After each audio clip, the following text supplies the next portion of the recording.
Le mouvement Baye Fall est un culte musulman dérivé du mouridisme. Il a été fondé par Ibrahima Fall, lui-même adepte du Cheikh Ahmadou Bamba. Leur engagement est total et sincère envers l'œuvre de ce dernier. Le mouvement Baye Fall voue un pouvoir total et une croyance absolue en Dieu et au Cheikh, messager de la parole de Dieu. La relation qu'ils entretiennent avec leur marabout s'illustre par le principe du baya, le respect envers le maître spirituel et de ses recommandations. Le Baye Fall revendique un désintérêt total pour les affaires du monde et pour cette raison, il vit détaché de toute possession matérielle. Le Madjal fait partie des rites et consiste à faire la ronde dans le but de mendier par des groupes restreints.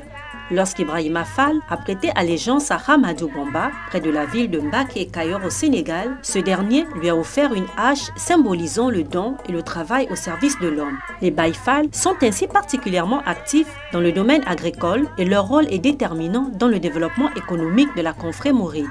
Ils se distinguent des autres musulmans, notamment par leur conviction que le travail accompli ici-bas, au nom de leur marabout, les exempte des devoirs et obligations religieuses, puisque leurs œuvres leur ouvriront les portes du paradis. À l'origine, les Baye Fall portaient toujours un outil de type sabre, machette ou hache pour les travaux agricoles, dont ils pouvaient se servir comme une arme pour se défendre.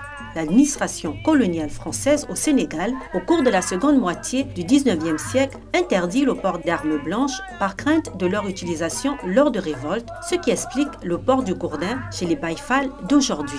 Les Baye Fall se caractérisent également par leur grande ferveur, visible notamment lors des célébrations organisées par les mourides. La pratique du chant et louange à Allah, au prophète Mahomet, paix et salut sur lui, et à Cheikh Ahmadou Bamba et ses descendants, et à Mame Cheikh Ibrahima Fall et ses descendants, constitue une grande partie des rituels religieux. Mode de vie pour certains, religion pour d'autres, le Baye Fall est profondément lié au monde Wolof. De nombreux éléments de la tradition Wolof ont été introduits dans la culture Baye Fall, notamment les locks, la large ceinture autour de la taille, les boubous et toges multicolores ainsi que les chants religieux rythmés exactement comme les chants Wolof. La langue Wolof qu'ils parlent est pure ou très peu altérée par les langues étrangères. Contrairement à d'autres musulmans, ils ne font pas d'amalgame entre la religion musulmane et la tradition arabe et tiennent à la tradition africaine.